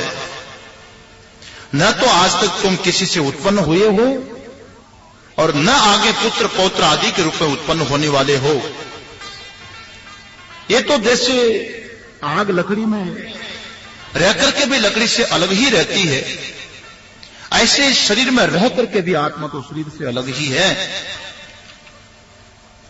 स्पर्श भी नहीं हो पाता है और जितने विकारों की प्रतीति हो रही है वो आत्मा में नहीं है, तो दूसरे के धर्म का आरोप मिथ्या भ्रम। स्वप्ने यथा शिरश्छेदम पंचत्वाध्यात्मना स्वयं यस्मात् पश्यति देहस्य तत आत्मा यजो अमरो। राजन ये आत्मा अज और अमर है। जिसका जन्म ही नहीं हुआ उसकी मृत्यु का कोई सवाल ही नहीं है। ये तो ऐसा ही है जैसे कोई व्यक्ति स्वप्न देखा हो और स्वप्न में देखा कि उसका कोई माथा काट करके ले गया, लेकिन जागा तो देखा कि माथा वहीं पर है। स्वप्न में भी यदि देख रहा कि मेरा सिर कट गया, सिर छेदन हो गया, तो सिर छेदन के बाद में देखने वाला कौन रहेगा? अगर देख रहा है तो इसका अर्थ हुआ कि वो सिर, वो जो जिसका छेदन हुआ वो नहीं था देखने वाला, वो अलग है। ऐसे ही शरीर की जन्म मृत्यु को भी देख रहा, शरीर के परिवर्तन को भी देख रहा, प्रतिक्षण के परिवर्तन को देखने वाले का कहां जन्म और कहां मृत्यु है? आत्मा तो अजय है, आत्मा अमर है।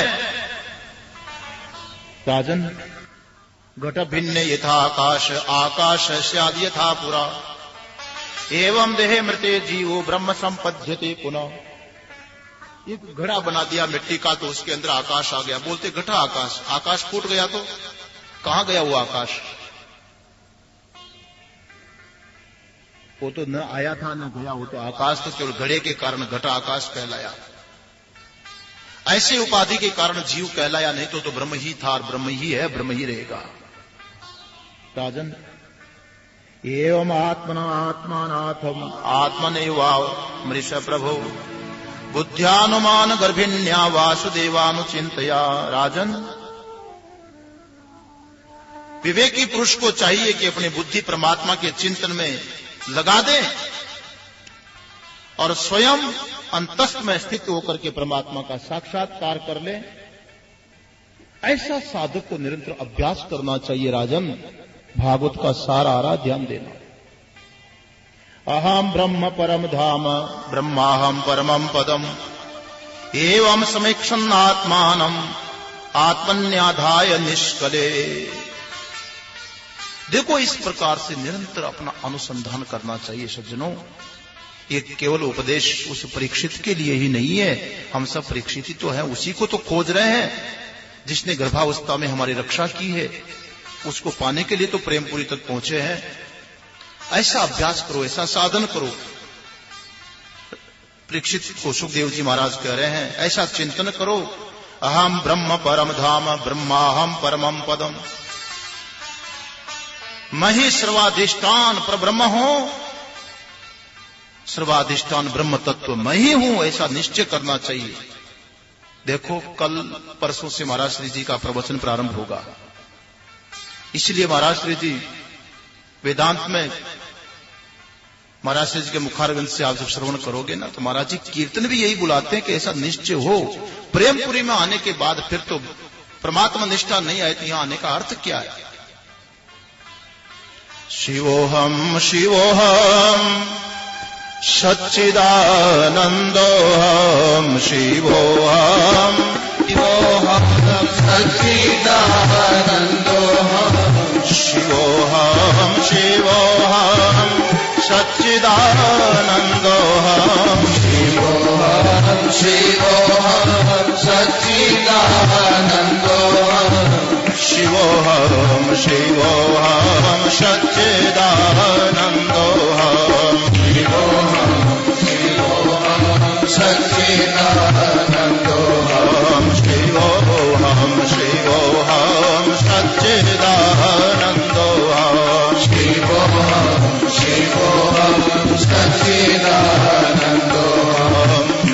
शिवोहम शिवोहम सच्चिदानंदोहम शिवोहम शिवोहम सच्चिदानंदोहम शिवोहम शिवोहम सच्चिदानंदोहम शिवोहम शिवोहम सच्चिदानंदोहम शिवोहम शिवोहम सच्चिदानंदोहम शिवोहम शिवोहम सच्चिदानंदोहम शिवोहम शिवोहम सच्चिदानंदोहम शिवोहम शिवोहम सच्चिदानंदोहम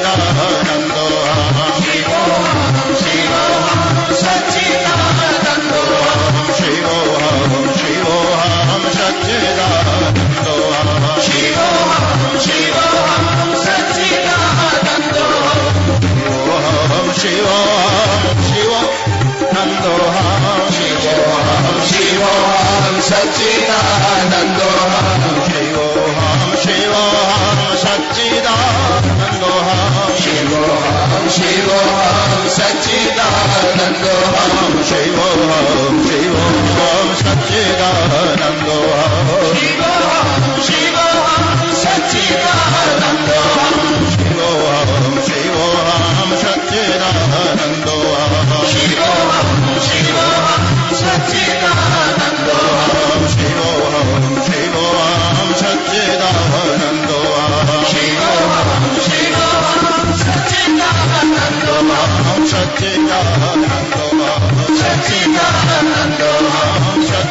सच्चिदानंदोहम सच्चिदानंदोहम एवं समीक्षन् आत्मानम् आत्मन्याधाय निष्कले। इस प्रकार से सुखदेव जी महाराज कहते, राजन ऐसा आत्मसमीक्षण करो, देखो, चिंतन करो, अभ्यास करो, और जो एक रस अखंड स्वरूप में ब्रह्म तत्व हूं, मैं स्वयं हूं आत्मा के रूप में, उसका चिंतन करना चाहिए। अब तुमने क्या किया 7 दिन बैठ करके? परीक्षित, तुम अपनी बात बताओ। ये तो मैंने तो अपनी बात सुना थी, अब भी मरने का डर लग रहा है कि कुछ लाभ हुआ, दवाई ने काम किया कि रोग वैसा ही है। आपकी तो आप जानो, लेकिन परीक्षित की बात तो बता ही देता हूं। सिद्धोस्मि अनुग्रहीतोस्मि भवता करुणात्मना श्राविता यच्च मे साक्षात् अनादि निधनो हरिः। हे गुरुदेव, हे प्रभु, हे करुणामूर्ति, ये मेरा अज्ञान अंधकार तो गुरु के बिना जाता ही नहीं। आपके मुखार बिंद से जो मैंने श्रवण किया है साक्षात परमात्मा के स्वरूप का, सगुण साकार रूप में उनकी लीलाओं का जो आपने वर्णन किया है, आपकी कृपा से महाराज मैं अनुग्रहित हो गया, धन्य धन्य कृतकृत्य हो गया हूं। महाराज मेरे निश्चय की बात पूछो तो मैं आपको बता रहा हूं। भगवन् तक्षकादिभ्यो मृत्युभ्यो न विभ्यम्यहम् प्रविष्टो ब्रह्म निर्वाणम अभयम दर्शितम त्वया। अब तो ऐसी स्थिति पर पहुंच गया हूं गुरुदेव, वो ऋषि के द्वारा स्थापित एक तक्षक तो क्या, तक्षकादिभ्यो बहुवचन का प्रयोग कर दिया, हजारों हजारों तक्षक आ जावे, चारों दिशाओं से आकर के इस शरीर को खाने लगे, नोचने लगे, निगलने लगे, करे अपना काम, मेरा कुछ नहीं बिगड़ सकता है। प्रविष्टो ब्रह्म निर्वाणम अभयम दर्शितम त्वया। मैं तो साक्षात ब्रह्म निर्वाण भाव को प्राप्त हो गया, सारा कर्म बंधन कट गया, जीव भाव समाप्त हो गया, मैं शिव भाव में आ गया हूं महाराज। प्रवेश हो गया, जैसे कोई शिकारी बाण मारता है लक्ष्य पर और उसके भीतर जाकर के बाण प्रवेश कर जाता है, ऐसे आपने तो ऐसी साधना करवाई, मैं तो साक्षात ब्रह्म भाव में प्रतिष्ठित हो गया हूं, प्रविष्ट हो गया। अभयम दर्शितम त्वया, आपकी कृपा से अभयता प्राप्त हो गई। कहां भय रह गया गुरुदेव? अज्ञानम च निरस्तम हे ज्ञान विज्ञान निष्ठया भवता दर्शितम क्षेमम परम भगवत पदम। आपके द्वारा जो ज्ञान प्राप्त हुआ, अज्ञान का नाश हुआ, ज्ञान विज्ञान की निष्ठा से हुआ महाराज। मैंने सुना और उसका मनन करके अनुभव किया हुआ, ज्ञान को विज्ञान के रूप में स्वीकार किया, अनुभव रूप से लिया हूं। सुनते जाते पुण्य तो मिलता, लेकिन अनुभव नहीं होता, आत्यंतिक मोक्ष नहीं मिलता। ये तो अनुभव किया हूं आपके मुखारबिंद से सुन करके, मैं बस निर्भय हो गया हूं, कोई भय नहीं रह गया। भागवत का कार्य सफल हुआ। उसके बाद ऋषि का शाप भी सत्य होना था। तक्षक आया ब्राह्मण वेश धारण करके और जाकर के नजदीक और उनको रूप बदल करके दंश करता है। शरीर का भले ही त्याग हुआ, लेकिन राजा परीक्षित का तो कुछ भी नहीं बिगड़ा, क्योंकि शरीर का नाम परीक्षित नहीं था। जो परीक्षित श्रवण करने के लिए बैठा वो शरीर नहीं बैठा है। अच्छा, कथा आपने सुनी कि शरीर ने सुनी? क्या कहोगे? हमने सुनी। ये शरीर तो मशीन थी, माध्यम था, ये कान से सुन रहे थे। हो सकता है किसी की मशीन कमजोर हो जाती तो बाजार से खरीद के मशीन डाल लेते और क्या, लेकिन कान थोड़ी सुन रहा था, वो तो माध्यम था, कर्म था। सुनने वाले तो हम हैं। जिसने भागवत श्रवण की उसका तो बाल भी बांका नहीं हुआ, धन्य धन्य हो गया। महाराज, इस भागवत की यही महिमा है।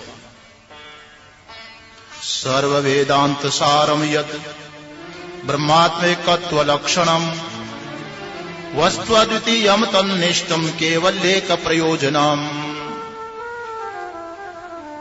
सूत जी महाराज ने शौनक जी को कहा, देखो यही भागवत की महिमा है। सर्व वेदांत सारम यत्,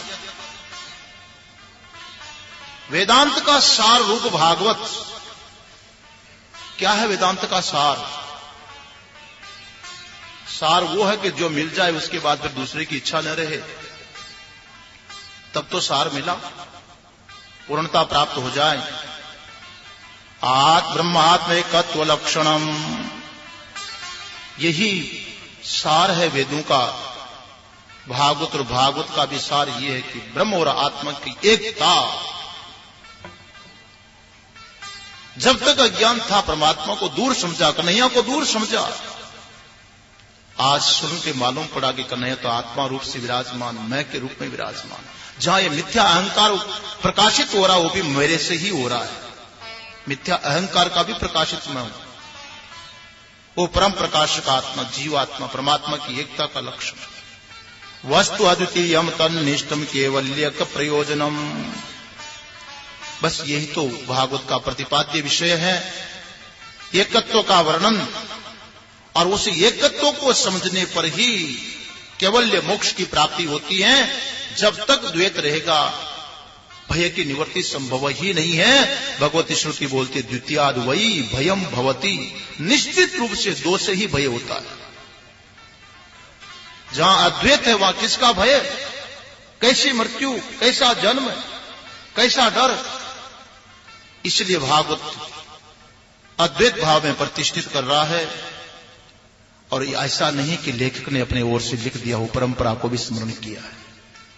मैंने प्रारंभ में मंगलाचरण में कहा था कि भागवत ग्रंथ में सत्यम परम धीमहि से प्रारंभ हुआ है। कौन सत्य, जन्माद्य से यत ब्रह्मसूत्र प्रारंभ हुआ। गायत्री महामंत्र की व्याख्या शुरू हुई, जितना शोधन करो सब मिला। और आखिर में वो परम सत्य का ही शोधन हुआ आत्मा के रूप में। वो परम सत्य हमारी अंतरात्मा है। और ये ज्ञान तो परंपरा से आया है। कस्मै येन विभाषितो यमतुलो ज्ञान प्रदीप पुरा तद्रूपेण च नारदाय मुनये कृष्णाय तद्रूपिणा योगीन्द्राय तदात्मनात् भगवन् राताय कारुण्यत तत्शुद्धम विमलम विशोकम अमृतम सत्यम परम धीमहि। उपक्रम और उपसंहार यहां पर हो रहा है। परम सत्य का शोधन प्रारंभ किया, यहां परम सत्य की खोज पूर्ण हो गई। कैसे मिला परम सत्य? परम सत्य तो नारायण ही है। नारायण ने अपने वास्तविक स्वरूप का उपदेश ब्रह्मा जी महाराज के दे दिया। कह मने ब्रह्मा कस्मै येन विभाषितो यम अतुलो ज्ञान प्रदीप पुरा। ये भागवत का जो अतुल ज्ञान है, प्रदीप है, प्रकृष्ट प्रकाश स्वरूप, ये ज्ञान नारायण ने ब्रह्मा जी महाराज को दिया। और ब्रह्मा जी ने नारद जी को दिया। नारद जी महाराज ने द्वैपायन कृष्ण द्वैपायन व्यास जी को दिया। और व्यास जी महाराज ने ये ज्ञान सुखदेव जी को दिया।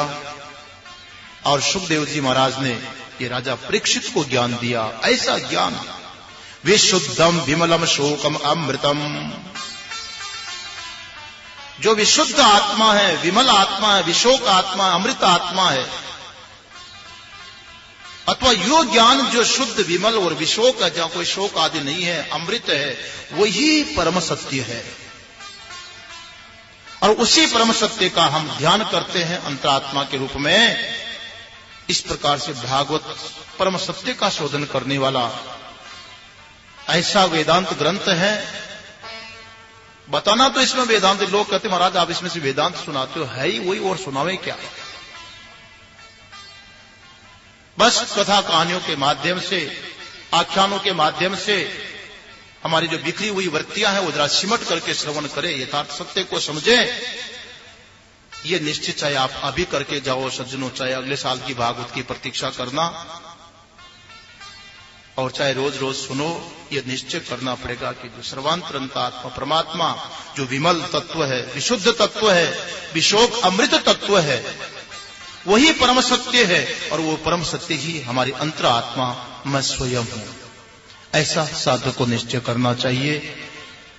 यथा मति, यथा स्थिति, यथा संभव श्रीमद् भागवत महापुराण का ये चिंतन करने का सौभाग्य मुझे प्राप्त हुआ। सचमुच में सज्जनों, मैंने तो जीवन में कभी विचार किया भी नहीं था कि मैं भागवत कथा करूं, बिल्कुल नहीं किया था। राजस्थान में एक दो जगह हमारे बड़े प्रेमी संत थे, उनका आग्रह था कि नहीं आपसे सुनेंगे। तब मैंने भागवत ग्रंथ को देखा, इच्छा हुई कि चलो अध्ययन करेंगे। देखा तो बहुत अच्छा लगा, उनको बहुत अच्छा लगा, तो किसी सुनने वालों को अच्छा लगा। ऐसे करते करते करते महाराज मेरा लक्ष्य नहीं था, लेकिन आप श्रोताओं ने बनवा दिया। और वहां की वो चर्चा होते होते यहां प्रेमपुरी तक आ गई। मेरा परम सौभाग्य तो इस बात का है कि ये भागवत ज्ञान यज्ञ 7 दिवसीय जो हुआ, ये उन महान चरणों में समर्पित करने का सौभाग्य मिल रहा है जिनके आशीर्वाद, जिनकी कृपा, जिनकी परंपरा से आज वेदांत समझने और अपने जीवन में अपने लिए समझने की एक क्षमता, योग्यता हमें प्राप्त हुई। परम गुरु ब्रह्मलीन प्रेमपुरी जी महाराज, ये यत्किंचित जो शब्द स्थिति भाव है, मैं पूज्य परम गुरुदेव के चरणों में समर्पित करता हूं। इस ज्ञान यज्ञ में मुझे अपनी साधना करने का अवसर, मैं तो सच्ची बात बोलता हूं, मैं सुनाने की दृष्टि से नहीं सुनाता हूं, मैं तो अपनी साधना करता हूं। यह भी बहुत बड़ी साधना है। एक संत सुना रहे थे, वो बात मुझे अपने लिए बहुत अच्छी लगी। एक बालक पढ़ने के लिए काशी में गया, जाते ही 2-5 दिन के बाद पत्र लिखा पिताजी को, पिताजी मैं अच्छी तरह से पढ़ा रहा हूं, पढ़ाने लग गया हूं। पिताजी ने सोचा अभी तो 2-5 दिन पहले गया, अभी से पढ़ाने लग गया, पढ़ा नहीं उससे पहले ही। 10 वर्ष तक लिखता रहा, मैं पढ़ा रहा हूं। 10 वर्ष के बाद में पत्र आया, पिताजी मैं अब अच्छी तरह से पढ़ने लग गया हूं। पिताजी ने सोचा कि तो मूर्ख कोरा का कोरा रह गया, 10 वर्ष रोटी बिगाड़ी अन्न क्षेत्रों की। जब पढ़ाई नहीं था तो पढ़ा क्या रहा था। पिताजी ने कहा बेटा बहुत याद आ रही है, एक बार मिलने के लिए आजा, फिर चले जाना पढ़ने के लिए। आया तो पिताजी ने पूछा जो पढ़ा नहीं तो पढ़ाया क्या। बोले पिताजी आप नहीं समझे, पहले गुरुजनों को पढ़ा रहा था। जब गुरुजी मुझे पढ़ाते थे तो उनको अच्छी तरह से पढ़ करके आना पड़ता था। हम पढ़ने वाले न होते तो गुरुजी क्यों पढ़ते। और जब हमने अध्ययन किया फिर मैं पढ़ाने लग गया तो उस समय सुनने में तो कहीं गलती रह गई, लेकिन पढ़ाने के लिए तो बड़ी सावधानी से मुझे पढ़ना पड़ता है। तब पिताजी को समझ में आ गई कि वास्तव में पहले गुरुजनों को पढ़ाया और अब स्वयं पढ़ रहा है शिष्यों को पढ़ाने के लिए। महाराज मेरे जीवन में भी यही है, आप सबने कृपा करके मुझे पढ़ाया, बड़ी कृपा की। भगवान से यही प्रार्थना करते कि ऐसे पढ़ाते रहें। संत महापुरुषों का आशीर्वाद बाल्य अवस्था से ही इस बालक के ऊपर रहा। मैं धन्य हूं महापुरुषों की कृपा का जब स्मरण करता हूं। संत वास्तव में वही है जो अपने जैसा बना ले, अपने हृदय से लगा ले। श्रीमद भागवत जी का प्रारंभ संतों के मुखारविंद से प्रारंभ हुआ। श्रद्धेय आचार्य भागवतानंद जी महाराज उसमें विराजमान थे, श्रवणानंद जी विराजमान थे। आज तो परम सौभाग्य है कि जिनके चरणार बिंद में ये सारे वाक पुष्प समर्पित कर रहा हूं, उन्हीं की प्रतिमूर्ति कैलाश आश्रम ऋषिकेश के पंचम पीठाधीश्वर थे महाराज श्री जी, ब्रह्मलीन महाराज श्री जी, और आज 10वें पीठाधीश्वर के रूप में उसी गद्दी पर विराजमान। और इस आश्रम के ऊपर जिनका बृहद हस्त है, आश्रम के सर्वे सर्वा जिन्हें कह सकते हैं, हमारे अनंत श्री श्रद्धेय कैलाश आश्रम विद्यापीठ के, ब्रह्म विद्यापीठ के आचार्य पूज्य महाराज श्री जी यहां पर विराजमान है। मैं महाराज जी के चरणों में कोटि से प्रणाम करता हूं। और यदि कोई त्रुटि रही हो तो महाराज श्री जी गुरुजनों की प्रसाद समझ करके मैंने तो इसको स्वीकार किया है, और त्रुटि हो तो गुरुजन सुधारेंगे, आपका आशीर्वाद मिलेगा, आगे के लिए और भी सुधरेगा। इस आयोजन में प्रेमपुरी आश्रम ट्रस्ट का बहुत बहुत आभार इसलिए मानना पड़ेगा कि हमें इस अवसर से साधना करने का मौका मिला। 2 वर्ष पहले डालमिया जी ने, जब मैं चेंबूर में प्रवचन कर रहा था तो फोन किया कि सुना है आप भागवत करते हैं। मैंने कहा कर तो लेता हूं, आप कर सकते हैं प्रेमपुरी में। मैंने कहा देखेंगे, समय देखेंगे। लेकिन 2 वर्ष का जो एक संकल्प था डालमिया जी का, और इस संकल्प के पीछे भी संत महापुरुषों का, पूज्य कैलाश पीठाधीश्वर महाराज श्री जी का, भागवतानंद जी महाराज का, सब ट्रस्टियों का मिलकर के एक संकल्प जब साथ इकट्ठा हुआ तो संकल्प आज इस रूप में सामने आया हो। यह भागवत का पावन चिंतन करने का सौभाग्य मुझे मिला। सभी का मैं बहुत बहुत आभार मानता हूं। और मैं तो हार्दिक रूप से यही कहूंगा कि ऐसी जीवन की साधना होती तो कहीं भी हो, साधना में आप लोगों की कृपा बनी रहे और मेरे जीवन की साधना चलती रहे। अधिक कहने के लिए मेरे पास कोई शब्द नहीं है। इन्हीं शब्दों के साथ मैं वक्तव्य को विराम देता हूं। अब महाराज श्री जी का आशीर्वचन लेकर के ही समापन होगा, क्योंकि महापुरुषों के आशीर्वाद से ये यज्ञ प्रारंभ हुआ, आशीर्वाद से संपन्न होगा। 2 शब्द डालमिया जी भी बोलेंगे, फिर आरती होगी। तो 5 मिनट बैठे माता हूं, कल नहीं, आज का जो 5-10 मिनट है, कल पूरा एक दिन ले लेना आप। दोपहर बाद कोई नहीं मांगेगा आपसे, थोड़ा सा रुकिए, 10-5 मिनट का समय है। महाराज श्री जी का हम आशीर्वचन ले लें। ओम पूर्णमदः पूर्णमिदं पूर्णात् पूर्णमुदच्यते पूर्णस्य पूर्णमादाय पूर्णमेवावशिष्यते। ओम शांति शांति शांति। शंकरं शंकराचार्यं केशवं बादरायणं सूत्रभाष्यकृतो वन्दे भगवन्तो पुनः पुनः। ईश्वरो गुरुरात्मेति मूर्तिभेदविभागिने व्योमवद्व्याप्तदेहाय दक्षिणामूर्तये नमः। ओम शांति शांति शांति। धर्म प्रधान भारत के औद्योगिक महानगर मुंबई में यह ब्रह्म विद्या प्रतिष्ठान, जिसका नाम प्रेमपुरी आश्रम है, यहां प्रेमपुरी अध्यात्म विद्या भवन एक नहीं कई हैं। आए दिन अनेकों अनुष्ठान यहां पर होते रहते हैं, पर संभवतः यहां के लोगों में जो इस अनुष्ठान के प्रति आस्था है, निष्ठा है, वह अन्य भागवत सप्ताह पारायण प्रवचन के प्रति नहीं है। वर्ष में न जाने कितने बार प्रेमपुरी अध्यात्म विद्या भवन में भागवत सप्ताह महायज्ञ का अनुष्ठान होता है, पर जितना लोगों का उत्साह महाराज जी के निर्वाण दिवस पर समायोजित भागवत सप्ताह के प्रति है, इतनी निष्ठा किसी दूसरे भागवत अनुष्ठान के दिनों नहीं देखा गया है। और प्रतिवर्ष इन दिनों हमें भी यहां आना ही पड़ता है। हम भी देखते हैं, इस अनुष्ठान में बैठते भी हैं कुछ क्षण। पूरे बैठने का तो प्रसंग नहीं आता है, किंतु कुछ क्षण बैठते हैं। इस बार 3 दिन, परसों, कल और आज, यहां बैठ करके हम सुनते रहे, देखते रहे। निसंदेह यह कहना पड़ेगा कि अन्य अनुष्ठानों की अपेक्षा यह अनुष्ठान, जो कैलाश आश्रम के पंचम पीठाधीश्वर महाराज के निर्वाण महोत्सव को लेकर उनकी श्रद्धांजलि के रूप में होता है, इसके प्रति लोगों के मन में अपार श्रद्धा। ये सब के सब धन्यवाद के पात्र हैं।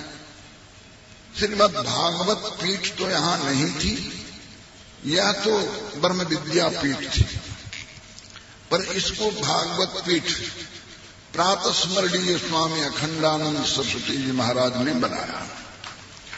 जब से वे आए तब से वेदांत प्रस्थान त्रय के अतिरिक्त श्रीमद् भागवत की एक धारा चल पड़ी, और अब तो धाराओं का समापन कभी होगा ही नहीं, धारा चलती ही रहेगी।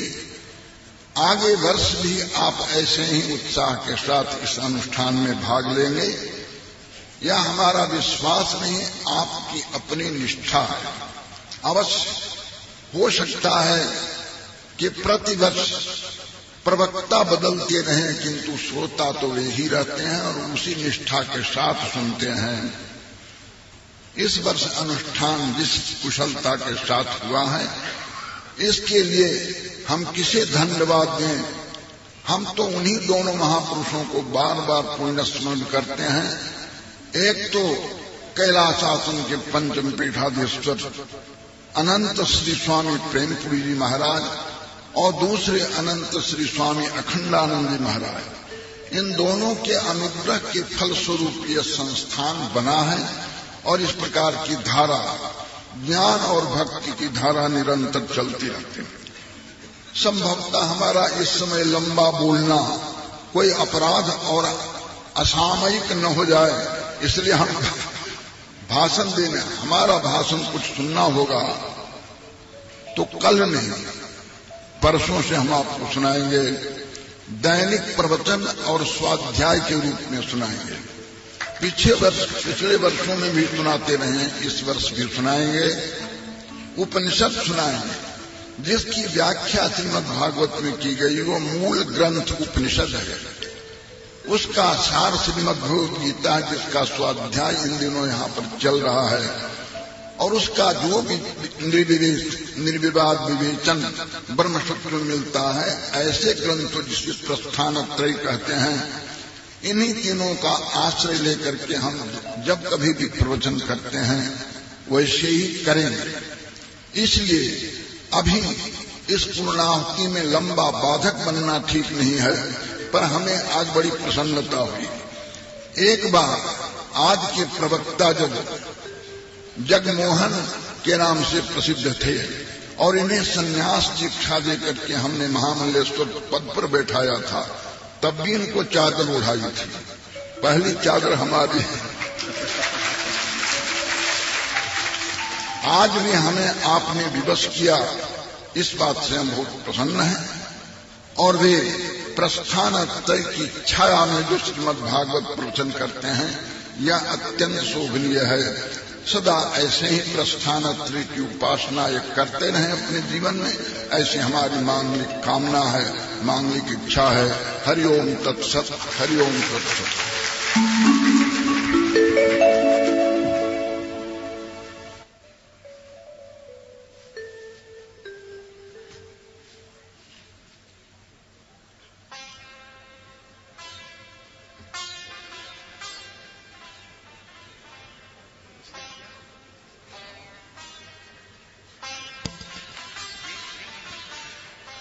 नारायण।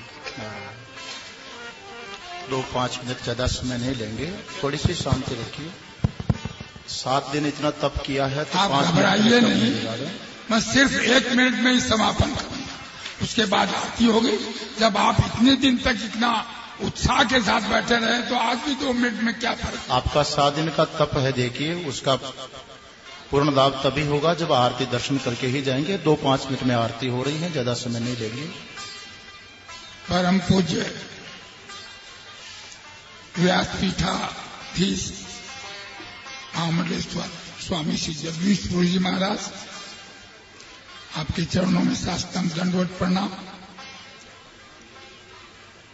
प्रेमपुरी अध्यात्म विद्या भवन के परमाध्यक्ष कैलाश पीठाधीश्वर स्वामी श्री विद्यानंद जी महाराज के चरणों में मेरा साष्टांग दंडवत प्रणाम। आप लोगों को का आभार प्रकट करने के लिए मैं खड़ा हुआ। देखिए, छोटी सी बात मैं आपको बताऊंगा कि सुनने में यही आता है कि भगवान को सब मानते हैं, लेकिन भगवान की कोई नहीं मानता। आज ये जो ग्रंथ है, ये भगवान का स्वरूप है और इसमें यही बताया गया। तो आप जब भागवत कथा सुनने के लिए इतनी बड़ी संख्या में यहाँ आए, तो भागवत को मानते हैं तो भागवत की भी माने।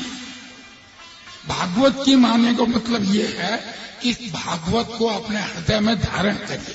बहुत से लोग कहते हैं हमने तो अनेक कथा सुन डाल दिया था, वो नहीं होना चाहिए। अपने हृदय में रखिए। मैं आपका आभारी हूँ, आप लोग इतनी बड़ी संख्या में रोज आए। आपने कुछ कष्ट भी सहन किया होगा, लेकिन आपके सहकार के लिए, शांति से सुनने के लिए मैं खूब खूब आपका आभार प्रकट करता हूँ। धन्यवाद। यजमान, पोथी यजमान है, वो भी धन्यवाद के पात्र हैं। उन्होंने हमें बहुत सहकार दिया। जो पंडित लोग बैठे हैं, पोथी पंडित, उन्होंने भी खूब सुंदरता से अपने कर्तव्य का पालन किया है। उनका भी मैं आभार व्यक्त करता हूँ। कल सुबह प्रातः 7:30 से 9:30 बजे तक अनेक संतों का प्रवर्तन होंगे यहाँ पर। तत्पश्चात ऊपर हवन होगा, इसमें भी आप लोग भाग लेंगे। इसके लिए मैं आपको प्रार्थना करता हूँ। धन्यवाद। तो बैठे बैठे आरती करेंगे यजमानगण। पंडित जी आरती की थाली हाथ में देंगे, चंद्रमोहन जी भी आरती करेंगे, आरती के दर्शन करेंगे।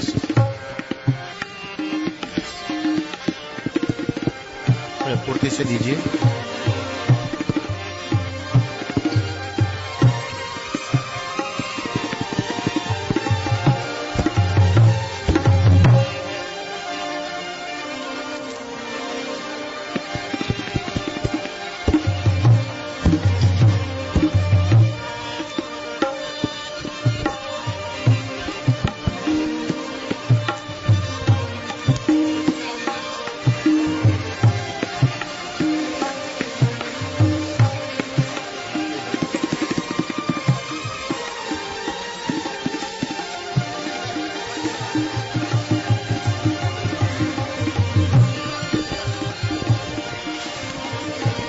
हरि ओम।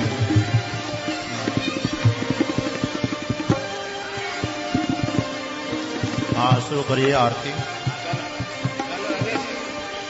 आरती अति पावन पुराण की, आरती अति पावन पुराण की, कर्म भक्ति विज्ञान खान की, धर्म भक्ति विज्ञान खान की, महापुराण भागवत निर्मल, महापुराण भागवत निर्मल, श्लोक विगलित निगम कल्प फल, श्लोक विगलित निगम कल्प फल, परमानंद सुधार समय कर, परमानंद सुधार समय कर,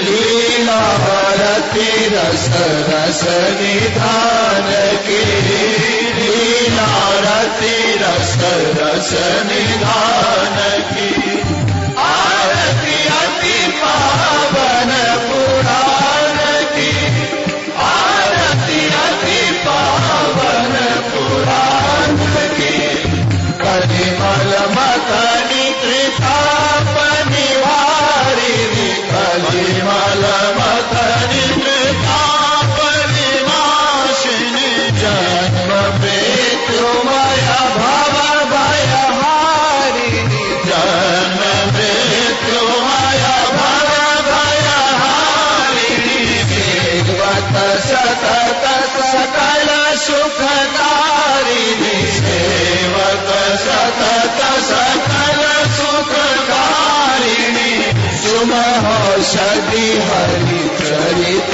गान की, सुमहोषधि हरि चरित गान की, आरती अति पावन पुराण की, आरती अति पावन पुराण की, विषय विनाश विमोह विनाशिनी, विषय विनाश विमोह विनाशिनी, विमल विराग विवेक विकासिनी, विमल विराग विवेक विकासिनी, भगवत रहस्य प्रकाशिनी, भगवत रहस्य प्रकाशिनी, परम ज्योति परमात्म ज्ञान की, परम ज्योति परमात्म ज्ञान की, आरती अति पावन पुराण की, आरती अति पावन पुराण की, परमहंस मुनि मन उल्लासिनी, परमहंस मुनि मन उल्लासिनी, रसिक हृदय रस रास विलासिनी, रसिक हृदय रस रासनि लासिनी भक्ति मुक्ति रति प्रेम सुधासिनी भक्ति मुक्ति रति प्रेम सुधासिनी कथा किंचन प्रिय सुधान की कथा किंचन प्रिय सुधान की आरती अति पावन पुराण की आरती अति पावन पुराण की भक्ति विज्ञान खान की धर्म भक्ति विज्ञान खान की धर्म भक्ति विज्ञान खान की धर्म भक्ति विज्ञान खान की आरती अति पावन पुराण की आरती अति पावन पुराण की आरती अति पावन पुराण की गौरम करुणावतारम संसारधारम भुजगेन्द्रहारम सुधावसंतम हृदयारविंदे भवम भवानी सहितम नमामि मंगलम भगवान विष्णु मंगलम गरुड़ध्वज मंगलम पुंडरीकाक्ष मंगलायतनो हरे सर्वमंगल मांगल्ये शिवे सर्वार्थसारिणे शरण्ये त्र्यंबके गौरी नारायणी नमोस्तुते। बोलिए लक्ष्मी नारायण भगवान की जय।